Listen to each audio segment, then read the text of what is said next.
Hi there, welcome to 1080's Career Insight. So I'm joined today by Michael and Hannah, and as you can see, there's a bit of a holiday theme going on here. So we've noticed over the last few weeks, we're not getting so many people live, but people are still watching afterwards. So we thought we'd just kind of embrace that summer feeling. And we're going to be talking today about unexpected ways of getting jobs. So we have a few stories from both Michael and Hannah here. So as always, please do like, comment and ask questions throughout. Any short stories that you've got about how you've got jobs in unusual ways, then let us know.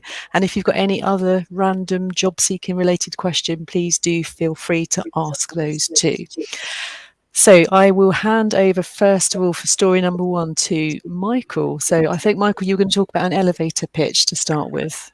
I am. It's a story I've told before, so I'm going to start with that one. But before I do so, to encourage people to send in unusual ways of how they got a job, we'll award a prize to the best one that comes in, which I will think of as we go through. So on this occasion, we want people to submit unusual ways how they get jobs. So let me talk about the elevator pitch. We all know what the elevator pitch is. It's that 2 to 3 minute spiel where you pitch yourself to a future employer. And the story I'm going to tell is that I was working with, actually, he was a Canadian lawyer. He'd followed his wife over to the UK and she was going to work for Barclays. But of course, given he'd trained in Canada, it wasn't necessarily an easy transition to find a business in the UK that he could work for. He'd worked in Toronto, if I've got the name correctly, the Brofman brothers, who built Canada Tower down at Canary Wharf. And he was at an event there and was on the top floor, lovely views. And sure enough, one of the Brofman brothers, who funded the thing, was there. And he plucked up with courage, because he didn't know this guy well. He'd know of him because he'd worked for his lawyer's firm, had done work for the Brofman brothers. And as the guy was literally getting into the elevator, he stuck his toe in the elevator, stopped it shutting, and introduced himself. And Brofman said, "Please come in." And I think it's like, I'm trying to guess how many stories it is. Let's say it's 30 floors. When by the time he got to the bottom, he'd pitched his elevator pitch and got an appointment to go and see the Brofman brothers. So that's the best example I've got of somebody pitching the elevator pitch actually in an elevator. That's me. Now, Hannah, I think you've got an even more unusual story, and you've told before about how you become a superhero. I absolutely do. Thank you, Michael. So I was working with a young man who, when I first started working with him, told me his career aspiration was to become a superhero. At that point, I was thinking, well, I'm not quite sure how we're going to achieve this. However, and he was realistic. He said, maybe I won't do it, but that is my dream. Absolutely fine. So we started applying for jobs, and it was a part-time job for him around his education. And he said to me, I'll go for these jobs, but, I'm just not sure it's what I want to do. So we went for a job in a big supermarket chain. And during this interview, the interviewee asked the person I was working with what they saw themselves becoming while working for this big supermarket. And the person I was working with picked up his hands and he said, "I can't tell you how I see my career here, but I can tell you who I see myself becoming." At which point he stroked his sideburns, waffed his arms, and he said, "Wolverine." And I thought, I'm doing this person a real disservice. This supermarket chain is just not where he wants to be. So needless to say, he did not get the job as they felt they couldn't support his career. But I then, through my network, thought differently about how I approached that and actually how we could fulfill his career aspirations. Now, I'd worked quite closely with a big chain, a Merlin, so it's a Chessington, World of Adventures. And the HR person there commented to me that they struggled to get people to dress up and be in character, and actually it was quite difficult. At which point I thought, I have got the ideal person. In fact, you will be supporting their career dreams. So I did the introduction, and needless to say, he got the job. And in fact, he retained there for a number of years working in this field that they found difficult to fill, and he absolutely loved. So it's a great story of thinking outside of the box and approaching your network one person's problem in your network might be absolutely your ideal situation. So that was one for me. That's really good. I've literally just got off a networking call with a lady in Melbourne that invited me to a network meeting. So it's quite bizarre, but went along to that. And whilst I was there was a lady who was a science fiction fantasy editor, and I happen to have a client at the moment who has just written a sci-fi book, so I'm going to introduce them. So that's the thing, all about who you know, where you are, and don't discount anything, I think. Absolutely. I think that also lends to, Sarah, the point about being open with people. I work with lots of people who say, I don't, do I share what I want? Is it important to other people? Actually, what we have realised, particularly during COVID, the more you share about how you feel, what you want to achieve, people do want to listen and they do want to help. So it might not necessarily be they're going to say, here's the appointment with the HR director. However, you do still have those connections, and that is what I would say is how most people find those roles and the success. Yeah. So the unexpected ways come back to networking, essentially. Okay, so Michael, I think you were going to talk about rugby sidelines. Yeah, it's a continuation. I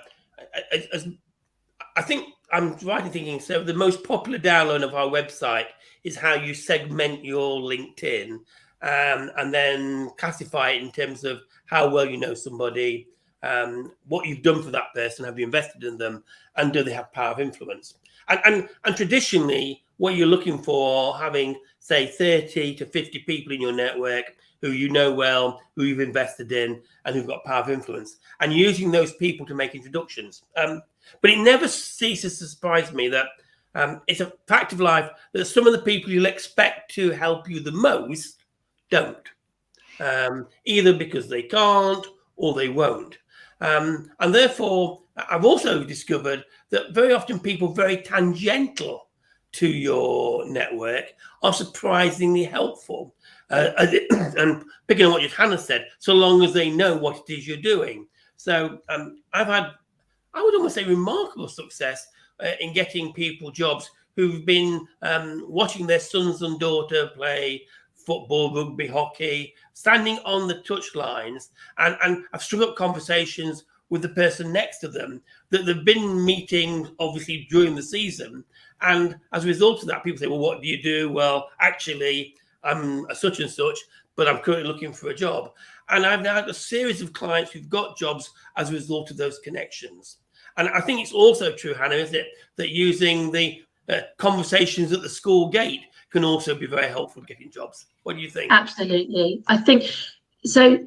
Yeah, that's absolutely. I think you have that common ground with those people, but you don't necessarily know them that well. And it's that piece around, you bond over your children and the common ground of the school, and then it's quite natural to ask that person what they're doing and what they're doing with their career. And actually, it is that, oh well, let me just introduce you to so and so. So I did have an example myself. When my son first went to school, just things like I had, you have people who are in the NHS, and then you have conversations and you get their advice. But I had a mum who was returning to work after a 5-year gap with her daughter going to school. And as it transpired, her old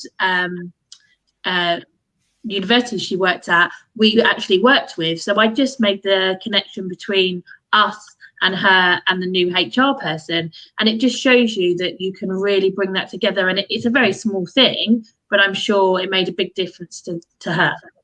Absolutely.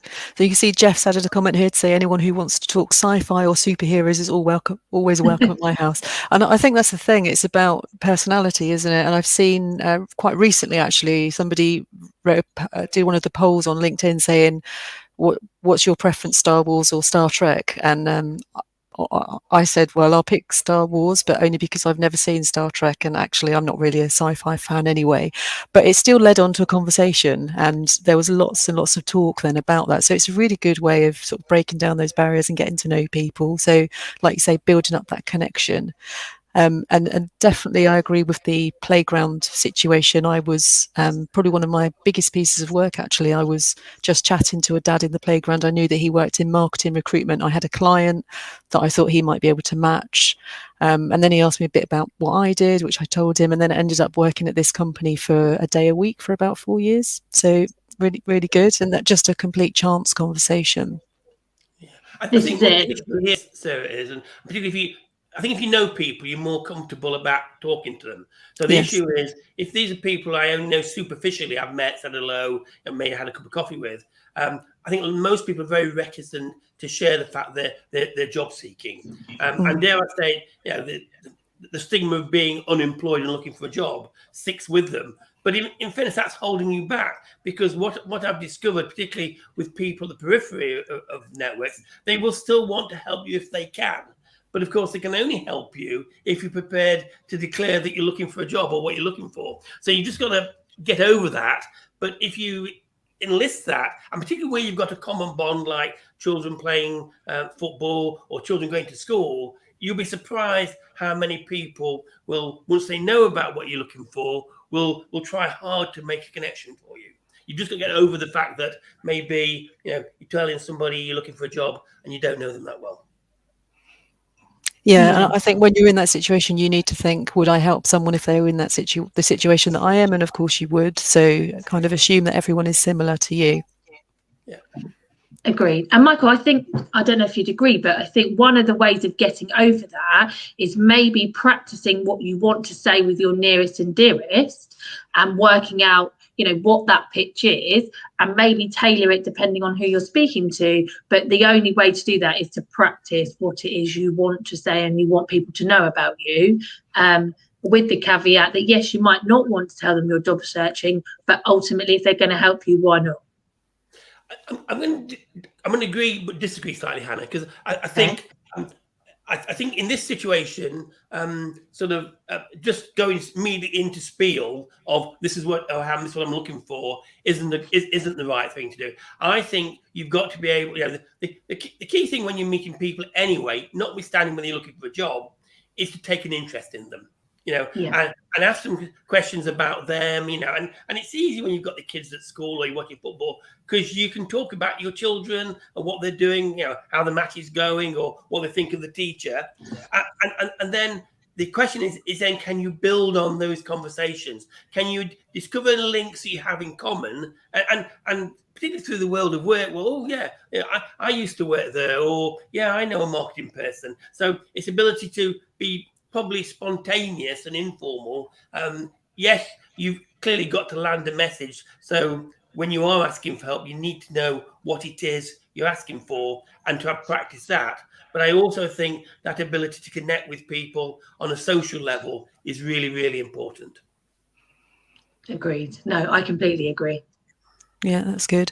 We talked a bit yesterday when Michael and I were chatting about sort of being opportunistic and maybe just noticing things that are happening. So just had a client who's been out of work for a couple of years, and she noticed that a new company had moved into the area, and they've relocated from, I think, Southampton to where she lived, and they were pretty much desperate for people. So she very quickly got an interview, got a job, and starts again. I think on Monday she's starting now. So it's all turned around in the space of about 10 days. But it was because she was kind of looking at the local press, noticed that this company was coming to town.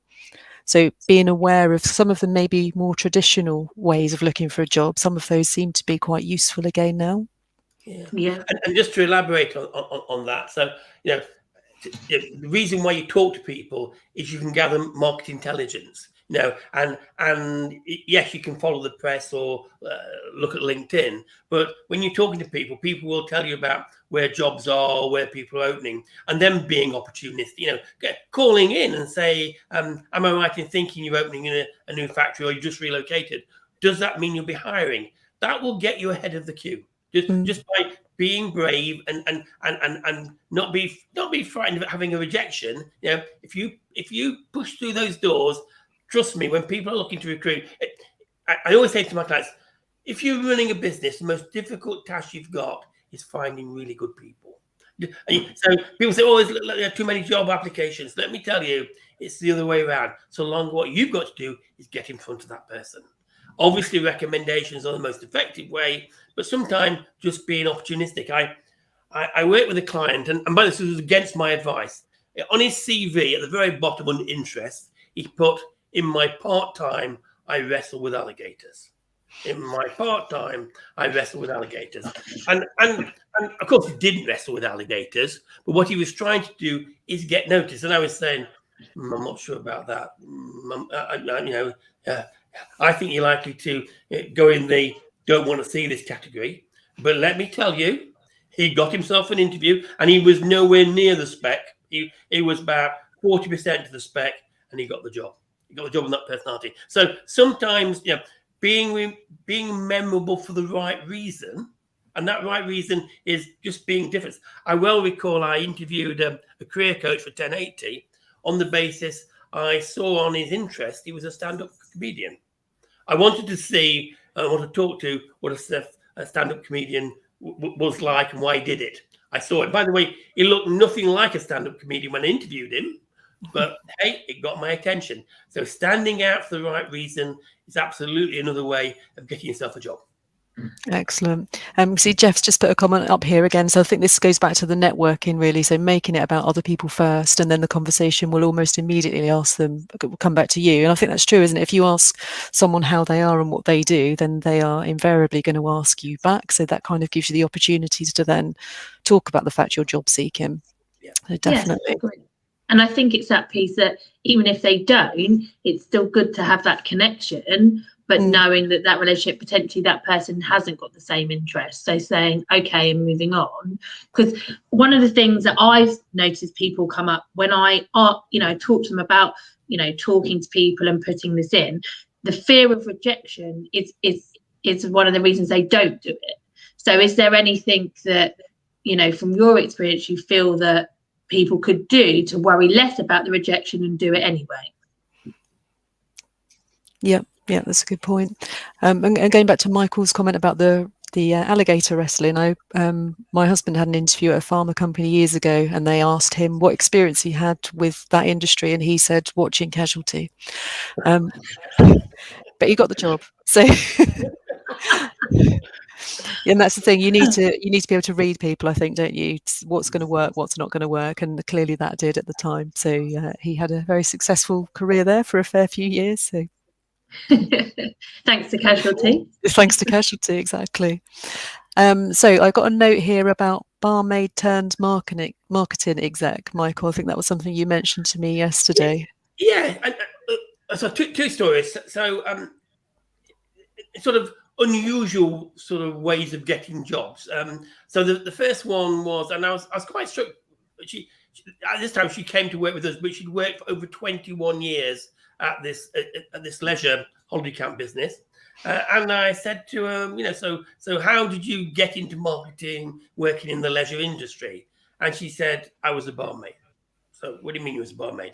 In the local pub, I was a barmaid, and the guys running this business used to come in. Actually, I think it was like they used to have a working lunch, beer and sandwiches or whatever, and obviously got to know them, and obviously gave them beer, brought the sandwiches out. And after about 4 meetings, they said to her, they said, what do you do in your day job? She was not a barmaid. Would you like to work in our marketing department? Because what we've seen about you, you're very attentive to what we do. You're very pleasant. You build relationships. We like the way you interact with customers. We think you would make a good. And she worked for that company for almost 20 years as a result of that introduction. No more than that. And so she did nothing more than her job. And they identified by what you have. And I'm going to add a second one here, Sarah. I know of 2 examples where the decision on hiring somebody was not with the managing director or HR. It was with the receptionist, the person they met when they went through the door. They went and said to them, we've got 2 candidates. Which one was the most? If you was us, who would you hire? So always think when you go through the door of a company, treat the receptionist. That person could be a hire, because I've seen them actually make the decision on who they should hire. Yeah, good point. Definitely, that's good. And going back to the kind of who's going to offer, so sort of a step further, once you've if you don't get offered a role, then kind of don't give up and keep in contact with those people. Because I've had at least 2 clients over the past year that have been rejected, and they were the kind of the second place candidate, and then later approached again and said, actually, that first person didn't work out. Can you start? And both have then started in that role. So totally unexpected. They thought it was kind of out of the window, but they had both followed up afterwards to say, thanks for the opportunity anyway, enjoyed meeting with you, connected with them on LinkedIn, and then that happened for them. So it does happen. And another example that's unfortunate for the person who got offered the job. I think it's a she subsequently broke her leg skiing, couldn't start the job. The second candidate had kept in touch, said how much, and they contacted her and said, the person can't start, can you start for us?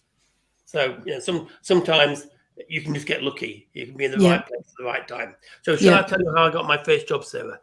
Go ahead. Okay, so as those of you who know me, I'm HR person, so I did an HR qualification, having got my degree. Now, like a lot of graduates, really struggled to get my first job because I'd never worked in a proper office. I'd worked in a factory, but not an office. And so I was busily looking for temporary jobs and applying for jobs. And I got an interview, and this was with the health authority for admin assistants in the ambulance department. So I went away, I thought I did a good interview, only to be told I hadn't got the job. So my career in the ambulance services came to a crushing halt. The next day, it's a long time ago, I got a telegram, could I come in for an interview? Same people went in. What had happened was they had seen that I'd got an HR qualification. Where I got lucky was it was the 30th of March, and the NHS had imposed a freeze on hiring people on the 31st of March. So they were desperate to fill the job and not lose the post. And let's be honest, they probably thought they'll take anybody. I got that job. Excellent. They had to even interview me for the job. I was appointed. I started on the 3rd. Can you come in and start? That was me. Very good. Sometimes you can just be in the right place. Right place, right time. Yeah, absolutely. And we talked a bit about parents or neighbours getting you jobs. So Hannah, have you got any kind of experience of those kind of stories? So I've got a couple actually. So, I mean, obviously, you see your neighbours going out to work, you ask them, you talk to them. But I mean, quite often, a lot of the people I'd worked with had got work experience. So their parents had asked the neighbours if they could have work experience within their local companies. And then that's how they'd then gone on to establish full-time roles. The other thing that quite often comes up is people who do volunteering or charitable work, or actually things like babysitting, very, very small things. And actually, then they've had those conversations with the people they work with and they help to then follow on and be offered roles within those companies or for the people they're working for. So things that you just do in your own time and your leisure quite often can lead to positions. Yeah, definitely. And going back to Michael's story about his first role as well, I know my son's recently had an interview and he didn't get that role, but what they have done is put him forward for something else because they were impressed with him. So I think that's the thing when you're in an interview, maybe don't focus totally on the job you're going for, I guess. You mentioned that you like the company, the organisation, whatever it is, and just show that you are a bit more versatile in that particular role, I guess, is a useful tool. And certainly in organizations, you always talk about hire for potential. So yes. When you're going in, you have that mindset. A couple of things that strike me what Hannah's just said.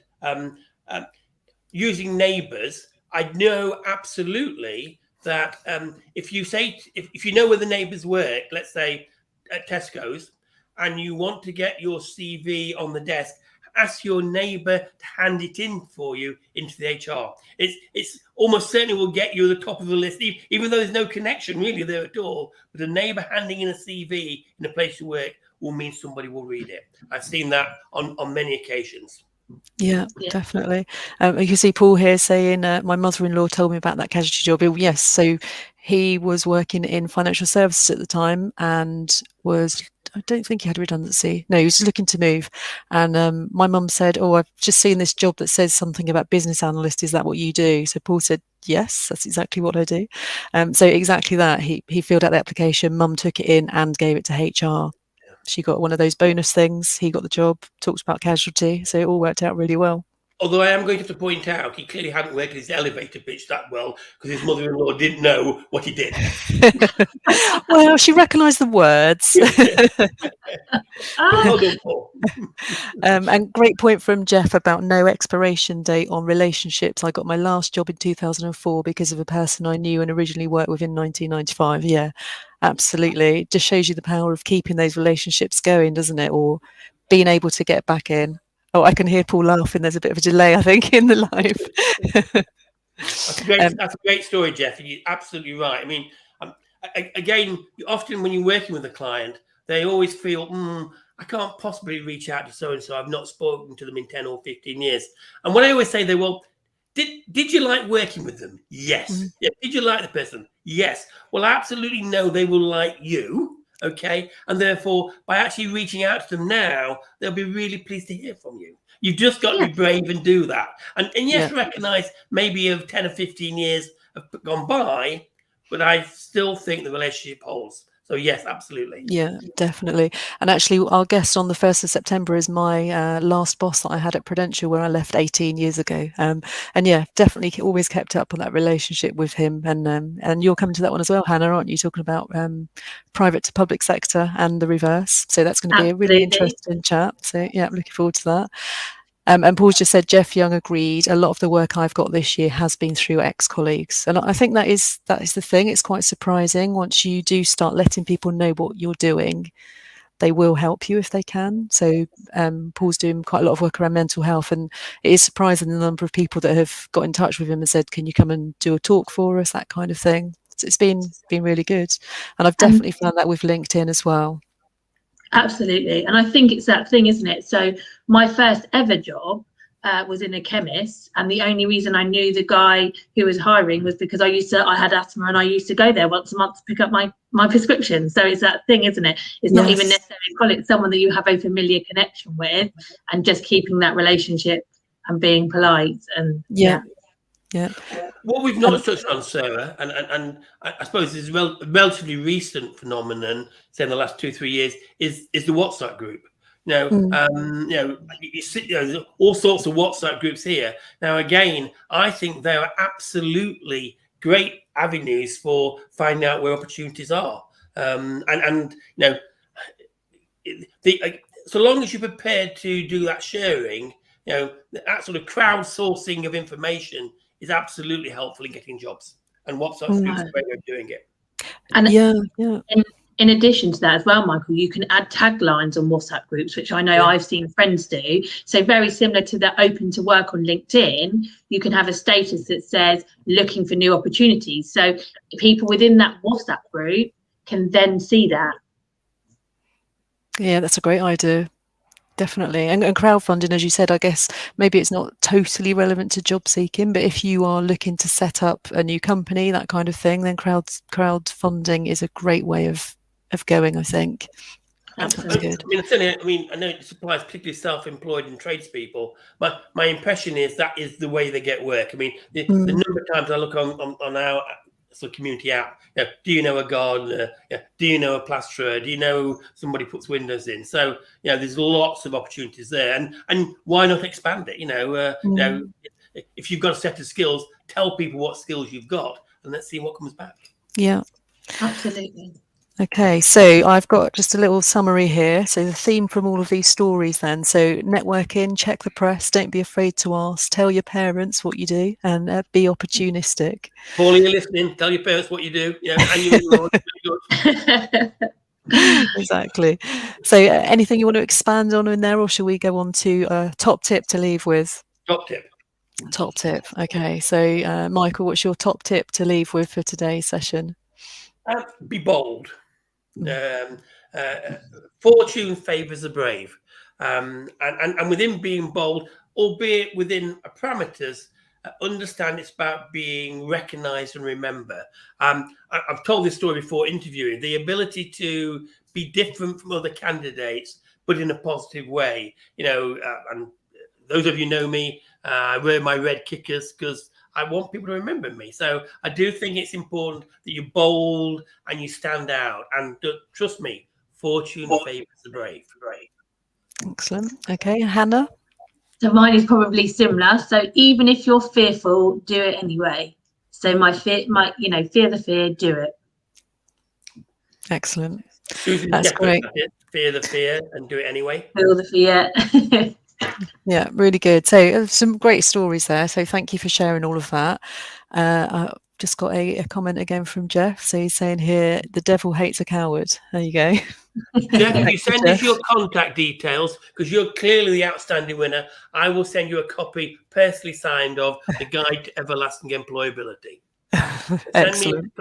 Send me your address where I can send it and I'll post it to you. Brilliant. Okay.